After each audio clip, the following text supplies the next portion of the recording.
This video is brought to you by FM Custom Kits.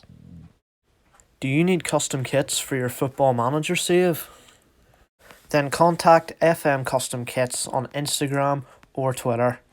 This guy can make you custom kits for your Football Manager save. They can be in 2D or 3D for a real team such as Liverpool or a fake team such as AG Cousins.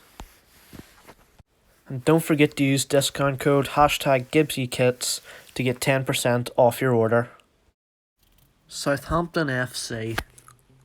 Perhaps best known for just selling their best players, most of which were sold to Liverpool. And while some went on to become some of the best players in the world, and others' moments in the sun may have come to an end, it's hard to argue that Southampton haven't sold some absolute world beaters in their time. So today, we find out what would have happened if Southampton never sold their best players. Right guys, welcome back to another video, and today we're going to be seeing what would have happened if Southampton had never sold their best players. So, as you would have heard in the intro, obviously we all know the crack. Southampton I've actually had a lot of good players. The only problem is they've never had them all at once. Now they've had some good combinations, but it wasn't long before they let them all go, okay?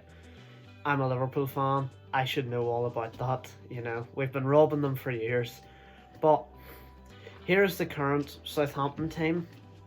It's not looking too bad, you know. They're not going to win the league, but you know, you got Danny Ings doing the job, two solid midfielders, you know, a decent goalkeeper, bit of youth on the bench. Can't complain too much, but it's definitely nowhere near the Southampton team that they could have had.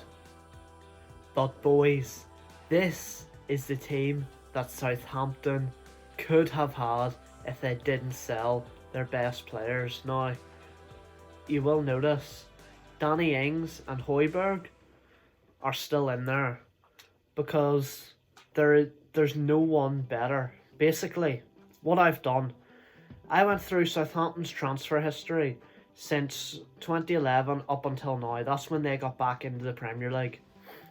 I had to do a couple of digging for one or two players because I knew that they were there. Just couldn't find them on the transfer history, but we'll get to that when we get to it. So let's start. In goals, Gazzaniga, currently second, third choice at Tottenham. I didn't even know this. He was a Southampton player. I might have seen it in the past on a few FIFA games, but it just never came to me. So I was flicking through the transfers, he pops up, and he is the strongest keeper that they could have had at this time based on current FIFA ratings. Right back, the first of the Southampton boys that are all offloaded to Liverpool, Nathaniel Klein. Not at his best time now. He's actually been released by Liverpool already. They decided not to extend his contract to the end of the season. But he's had his moments, he's done his time, he's played consistently at the top for Liverpool, and Southampton would have had a very solid left back in Klein had they kept him. Now this is one I was reluctant to put in, but I've seen this video all around. It's about time I jump on the bandwagon, and everybody puts Alderweireld in. Alderweireld was on loan at Southampton from Atletico Madrid, and then Tottenham picked him up that following summer for around 14 million. So imagine if Southampton had just followed through on that loan, kept Alderweireld on a permanent deal. Would have been a solid centre-back partnership, especially when this man came in. Virgil van Dijk. Huge transfer saga at the time. Was he going to Liverpool? Was he not going to Liverpool? I was really hoping he would come. Thankfully he did. He is easily, I don't even want arguments. Don't even hit me up in the comments. He has turned into the best centre-back, the best defender in the world right now, boys. He definitely is. And out of everyone I think it has to hurt the most for Southampton, doesn't it?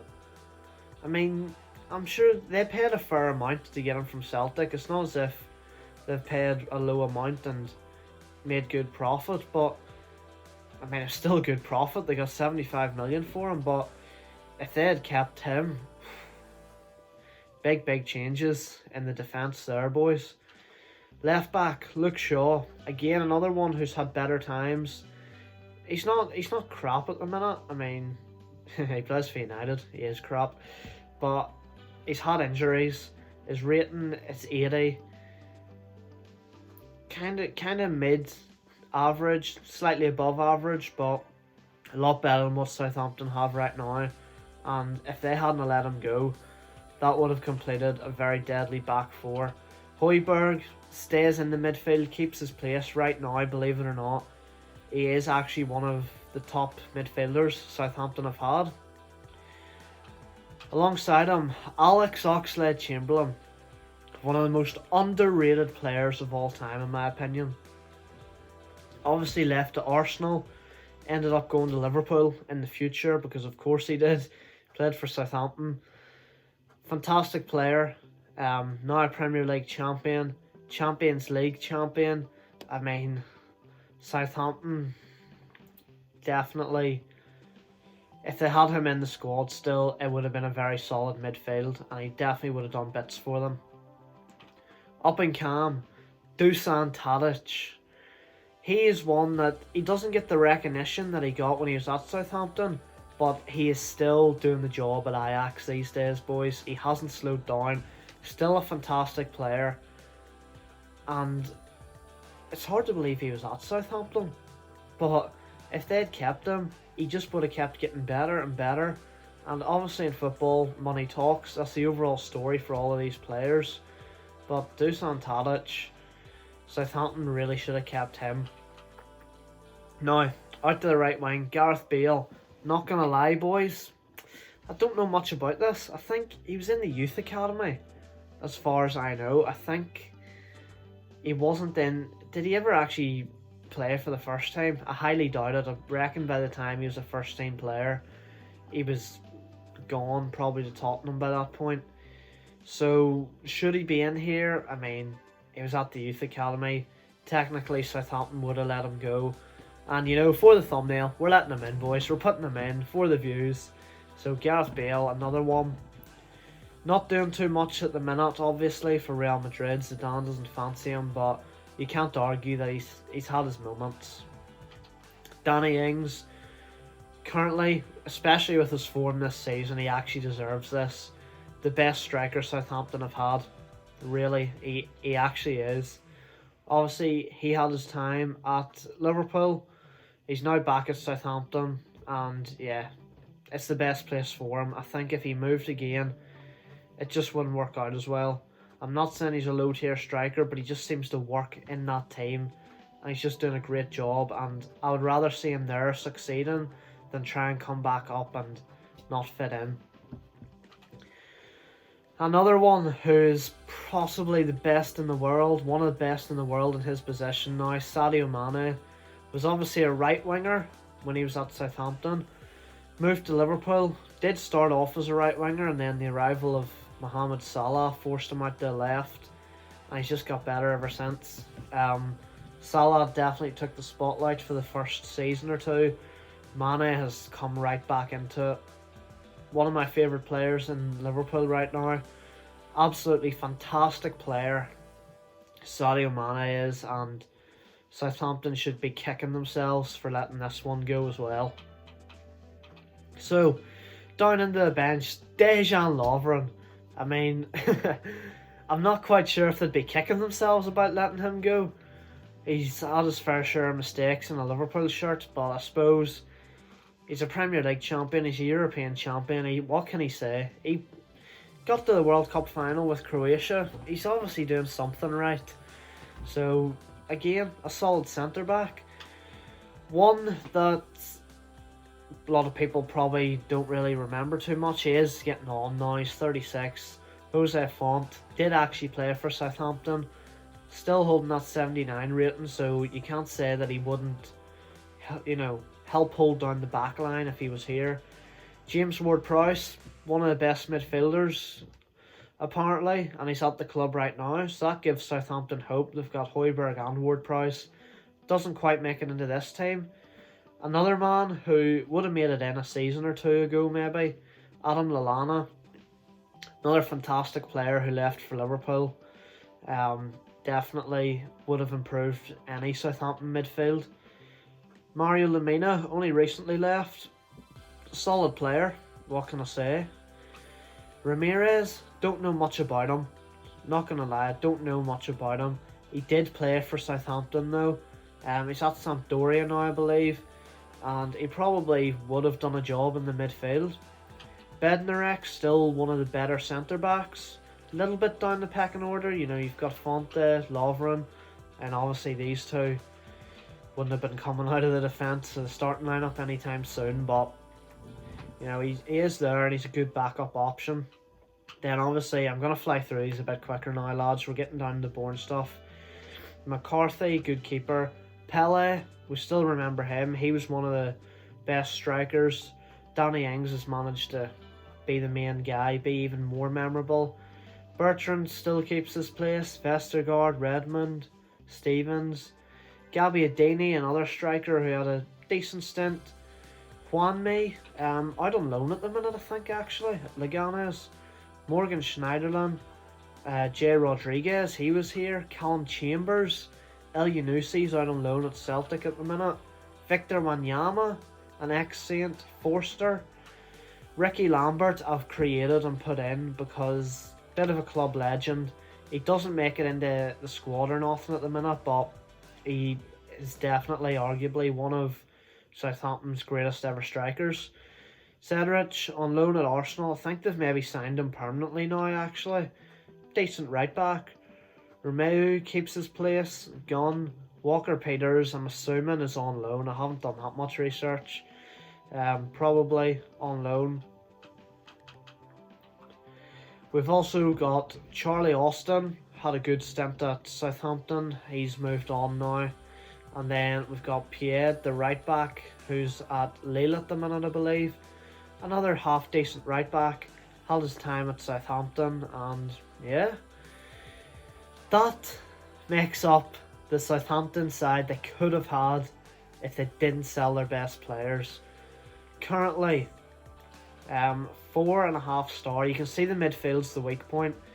I think FIFA 20 kind of ruins it, I'm not going to lie. I think if you go back 1, even 2 FIFAs ago, sure, you're not going to have your 90 Mane, you're not going to have your 91 Van Dijk, but I think it would have been a more levelled out because all of these players, world class, 90% of them, world class at a time, at the right time, and if Southampton had them all together, scary.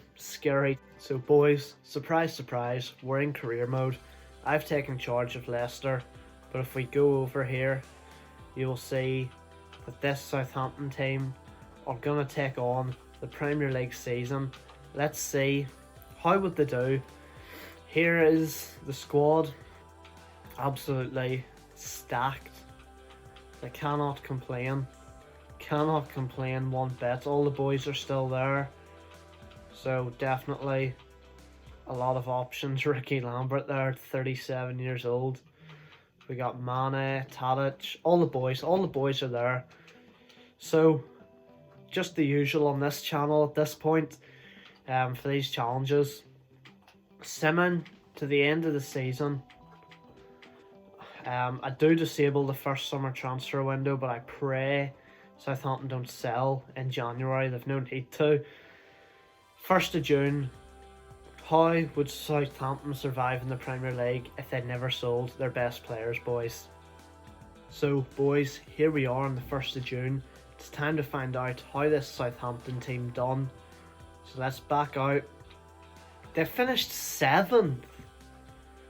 So, they probably would have had Europa League playoffs. City won the league.